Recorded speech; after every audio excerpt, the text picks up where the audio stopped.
Colombian truck drivers have joined students, teachers and other educational workers on a national strike as violence continues to claim the lives of activists and demobilized guerrilla fighters.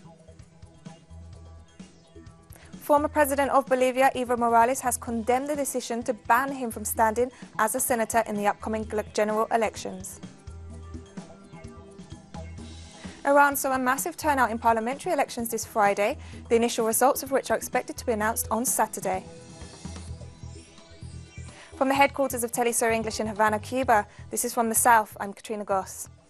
And we begin in Colombia, where truck drivers joined students, teachers and other educational workers on a national strike this Friday.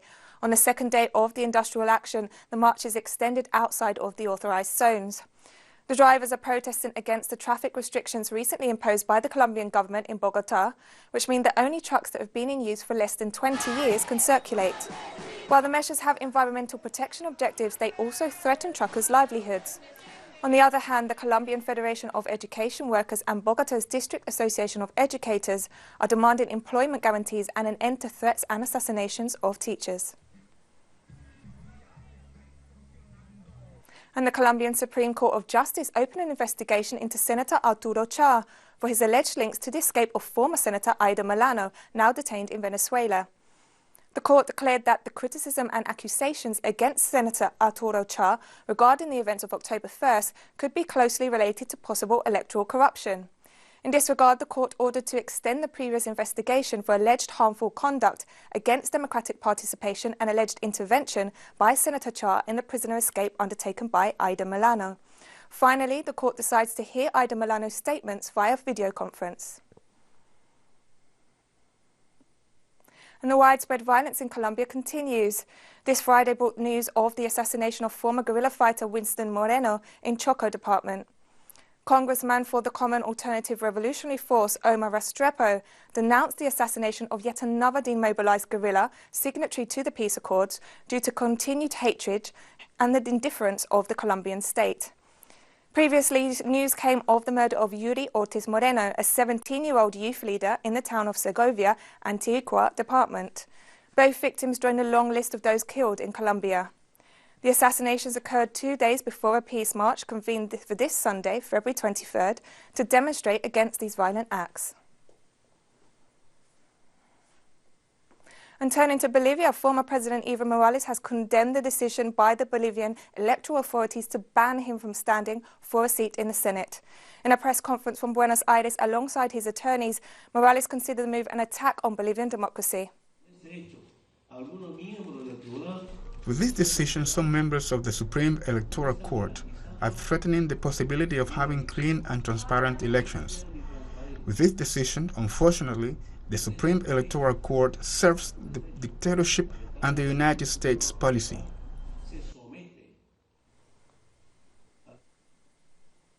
And although the masked candidate for President Luis Arce was not banned from participating in the elections, other leaders of the movement towards socialism have expressed concern about the influence exerted on the electoral court by the right-wing candidates Luis Fernando Camacho, Carlos Mesa and Janine Áñez, who appointed Salvador Romero to head the electoral body. That last year, on October 20th, we won the first round of elections. The real fraud was the OAS report, and all of the organizations, universities, just show that there was no fraud in Bolivia. They just took my triumph away. We won. We won the elections. Me obliga a no ser candidato en estas elecciones. Yo acepté. I was compelled to participate in these elections, and I did, and I accepted. They approved an inconstitutional and illegal law that wouldn't allow me to be a president. But I accept to be a candidate for Bolivia. But now I am not able to be a candidate for the Senate. They don't respect any sentence, not even the constitutional law.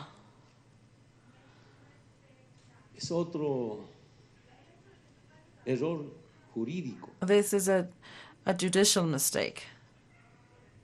esa inhabilitación a Evo, en especial, es un atentado a la This is an democracia, o attempt tienen miedo a la against democracia democracy, or are they afraid of democracy at the end? El año pasado, 20 de octubre. And taken to Twitter, former President Evo Morales recalled statements made by de facto President Janine Áñez when she said that the savages should not return to power, in reference to Bolivian indigenous peoples. The Bolivian politician, who's exiled in Argentina, tweeted, "For the right-wing forces and for the Bolivian dictatorship, we are savages. The indigenous people have fought to end discrimination. No more racism." Brazilian President Jair Bolsonaro has announced the privatization of the Brazilian Postal Service. Bolsonaro seeks to accelerate the privatization process underway in the country and sell off the majority of state-owned companies to the private sector at a low cost. Analysts believe that the privatization drive is due to criticisms of the president by the business groups that propelled him to power. Huge numbers of Brazilian oil workers mobilized in recent weeks to protest against the privatization of the state-owned Petrobras company. Several Petrobras subsidiaries have already been sold off, and 8 out of 13 refineries are also in line for privatization, while thousands of workers face being laid off. And the Brazilian state of Ceará in the northeast of the country has seen at least 51 people killed in the past 48 hours in the midst of a strike by police and firefighters. Since Tuesday, military police have been locked in barracks and in many cases hooded to avoid being recognised. The strikers decided on Thursday to reject the government's proposal to negotiate and are continuing with the protest. Brazilian President Jair Bolsonaro exercising his powers to guarantee law and order, which allowed the deployment of the armed forces in exceptional circumstances, sent army troops and national police to ensure security in the state, where they will remain until February 28th. And we have more stories coming up after this break, including the ongoing protests in the Dominican Republic. Don't go away.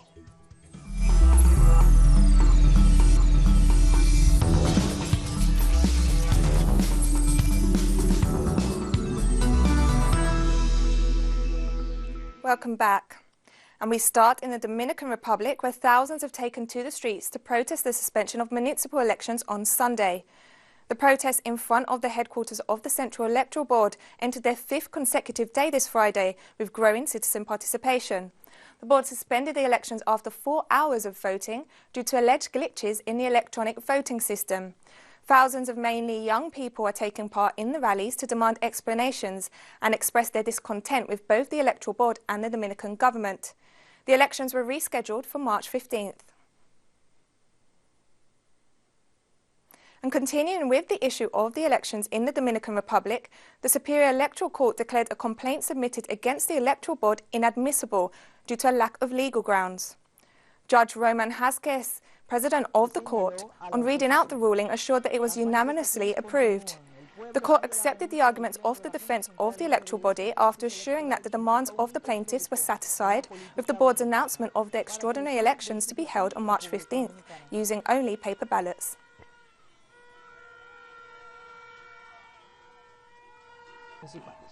And turning to France, the National Assembly has concluded the first week of debates on the controversial pension reform bill that has fueled months of ongoing strikes throughout the country.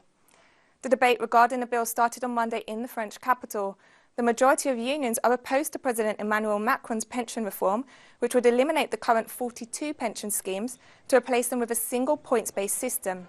Protesters claim the plans will force them to work even longer for a lower pension. Polls continue to show that a majority of the French Republic are in favour of the strikes and critical of the government's approach to the pension system.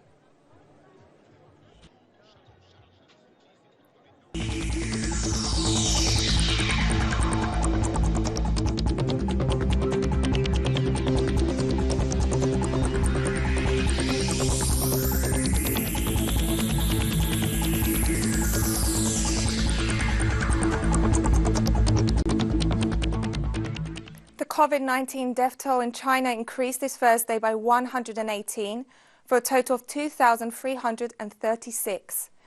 This brings the overall global death toll to 2,250. A further 889 new cases were also confirmed in China on Thursday, of which 411 were located in the central province of Hubei. The overall total of confirmed cases in China since the outbreak began is now 75,465. Meanwhile, further deaths were reported beyond mainland China, with 3 in Japan, 2 in Hong Kong, 2 in Iran, 4 in South Korea, and 1 each in Taiwan, France, and the Philippines. A total of 2,109 patients have recovered from the virus. For the second day running, this Thursday, the number of recovered patients surpassed that of new cases in China. And meanwhile, the coronavirus has also emerged in a Chinese prison in the east of the country. The provincial government of Shandong confirmed that 207 people, including 200 prisoners and 7 prison officers, had tested positive for COVID-19 in the prison in the city of Jining. The deputy director of the National Health Commission informed work is ongoing to develop effective vaccines against the new coronavirus.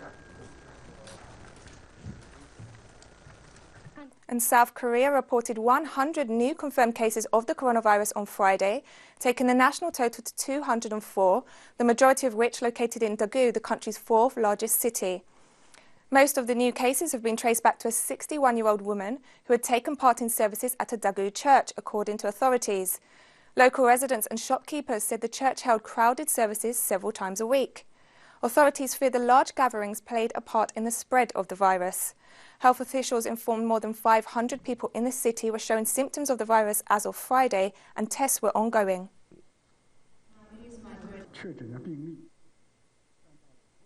And the Islamic Republic of Iran reported 3 new deaths and at least 13 cases of the COVID-19 virus.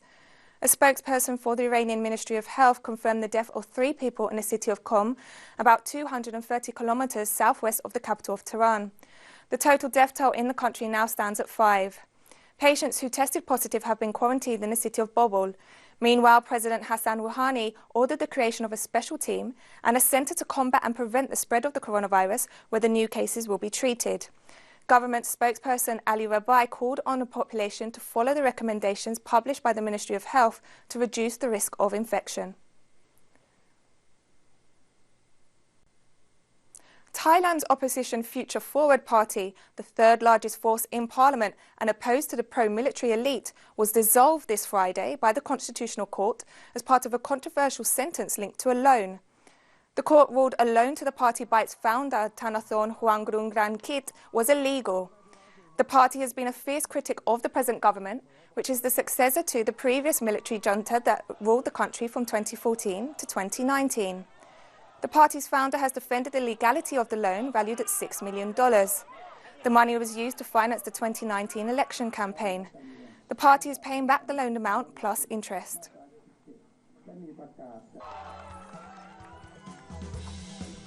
And we're taking one last break now, but stay with us for more.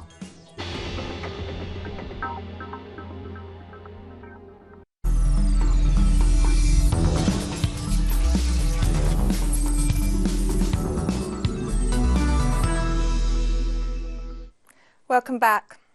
Iranians took to the polls this Friday to elect a new parliament. The huge turnout was seen as a key measure of support for Iran's leadership, as sanctions weigh on the economy and US pressure isolates the country diplomatically. Voting was extended for 5 hours due to the large turnout. However, there was no official announcement on the figures after the polls finally closed late Friday.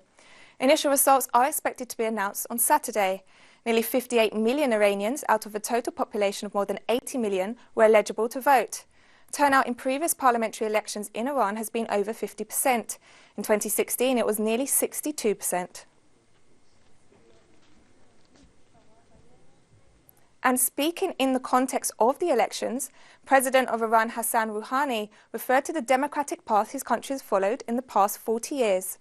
I wish to recall the first parliamentary elections in 1979. 40 years have gone by since that day. The 11th round of parliamentary elections is now underway despite many difficulties we have faced in the last 40 years. The fact that every election has taken place on time is one of our country's major achievements. Russia has denied reports that 1 million refugees have fled from Syria's Idlib province to the Turkish border due to clashes between terrorist groups and Syrian government forces. The head of Russia's Reconciliation Center for Syria, Rear Admiral Oleg Sokolov, said in a statement that there were no verifiable photos, videos or any other evidence to support the claims. The official added that terrorists are using civilians as human shields, preventing them from leaving the combat zone. The situation in Idlib flared up in recent weeks as the Syrian army has made advances against terrorist militias.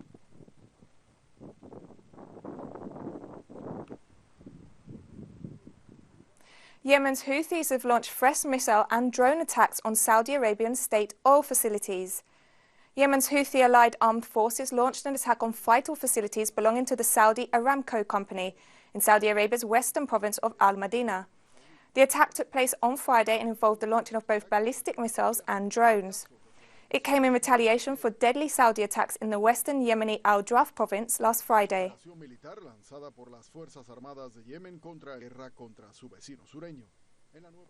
Libya's Eastern Military Commander Khalifa Haftar said he would be ready for a ceasefire if Turkish and Syrian mercenaries leave the country. Haftar stressed during an interview with Russia's RIA news agency that the ceasefire would be the result of a number of conditions being fulfilled, among them the withdrawal of Syrian and Turkish mercenaries, an end to Turkish arms supplies to Tripoli, and the elimination of terrorist groups.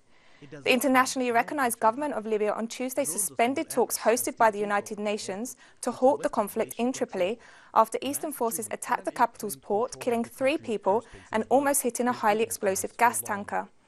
Meanwhile, Turkey's President Recep Tayyip Erdogan confirmed for the first time on Friday that pro-Turkish Syrian fighters were present in Libya alongside Ankara's training personnel. That will drive the war to last even longer. The militia's forces allied to the UN-recognized government of National Accord have suffered great losses in their air.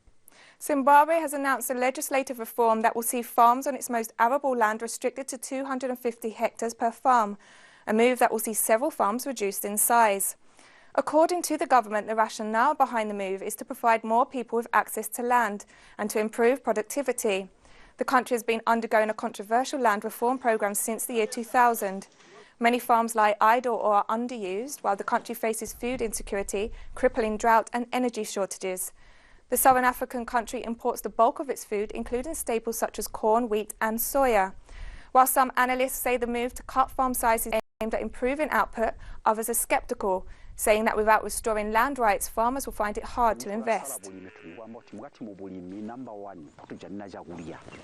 More than 4,000 people are being forced to flee their homes every day in Burkina Faso as attacks on civilians by jihadist militants increase in number and frequency, according to the UN's refugee agency. People fleeing the violence report attacks on their villages by militant groups. Terrified of these attacks, residents have left everything behind to find safety, according to the agency's spokesperson, Baba Baloch. So far, 76,000 people have been displaced, according to UN estimates. Burkina Faso is an impoverished and politically fragile country in the west of Africa, which, like neighbouring Mali and Niger, suffers frequent attacks by jihadist groups. The Togolese Republic is set to hold presidential elections on February 22nd. These will be the first presidential elections after constitutional changes caused by anti-government protests, which started 3 years ago. Current President Faure Gnassingbe will be standing for the first of 2 constitutionally established 5-year terms. The constitution previously allowed unlimited presidential terms, but that changed with the amendments that followed protests in 2017 and 2018. The 3 top front-runners are the current president and Jean-Pierre Fabre, the leader of the protest that forced reforms on term limits, plus former Prime Minister Abiyomi Kojo.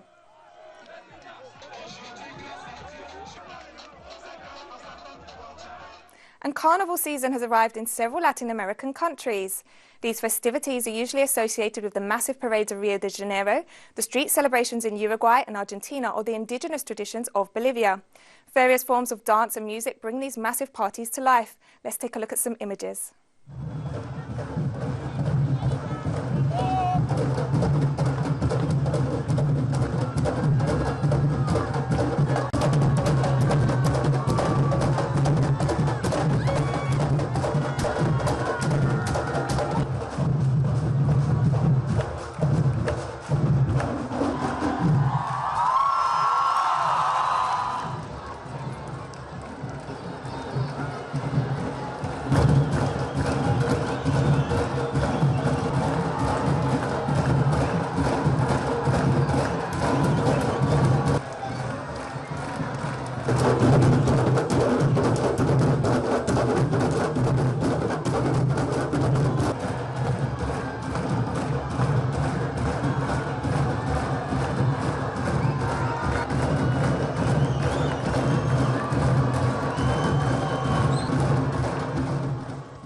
And we've come to the end of this news brief. You can find these and many other stories on our website at telesurenglish.net. And join us on social media, Facebook, Twitter and Instagram. For Telesur English, I'm Katrina Goss. Thank you for watching.